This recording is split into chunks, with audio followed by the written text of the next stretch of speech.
नमस्कार. सरकारी योजना या यूट्यूब चॅनलमध्ये आपलं मनपूर्वक स्वागत आहे.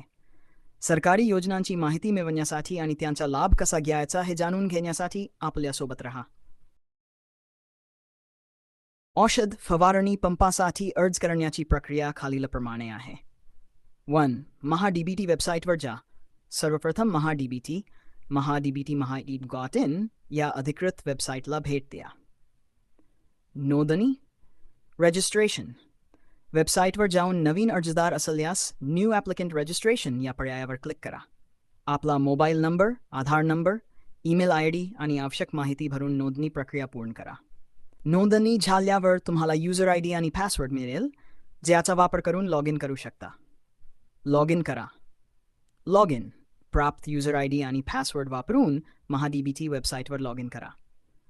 अर्ज भरणे fill application form log in केल्यानंतर शेती व जलसंधारण विभाग या सेक्शनमध्ये जा. औषध फवारणी पंप योजनेचा पर्याय निवडा. आवश्यक असलेल्या माहितीची नोंद करा. यामध्ये तुमची वैयक्तिक माहिती, शेतजमिनीची माहिती, कागदपत्रांची यादी आणि आवश्यक प्रमाणपत्रे भरावी लागतील. कागदपत्रे अपलोड करा. अपलोड डॉक्युमेंट्स अर्जासोबत आवश्यक असलेल्या कागदपत्रांची स्कॅन केलेली प्रत अपलोड करा.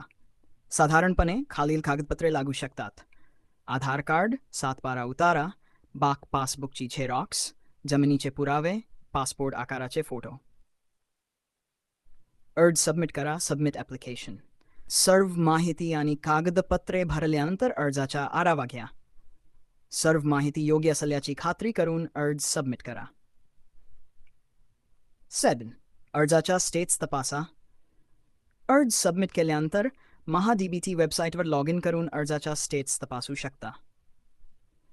अनुदान मंजूर झाल्यावर जर तुमचा अर्ज मंजूर झाला तर तुम्हाला अनुदानाचा लाभ मिळेल.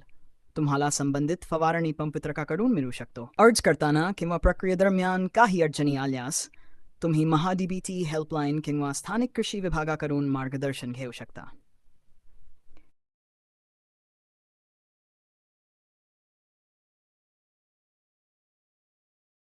तुम्ही जर बॅटरीवर चालणाऱ्या औषध फवारणी पंपासाठी अर्ज केला नसेल तर योजनेसाठी अर्ज करण्याची मुदतवाढ दिली आहे. योजनेचा लाभ घेण्यासाठी अर्ज लवकरात लवकर करा, कारण अर्ज करण्याची शेवटची तारीख ऑगस्ट आहे. अर्ज करण्यासाठी महाडीबीटी वेबसाईटवर जाऊन अर्ज करावा लागेल. होय, चार्जिंगवर चालणारा फवारणी पंप अनुदानावर मिळवण्यासाठी तुम्हाला महाडीबीटी वेबसाईटवर अर्ज करावा लागतो. वेबसाईटवर अर्ज करताना तुम्हाला आवश्यक माहिती आणि कागदपत्रे सादर करावी लागतील. योजनेचा लाभ मिळवण्यासाठी अर्जाची अंतिम तारीख लक्षात ठेवा आणि वेळेत अर्ज पूर्ण करा.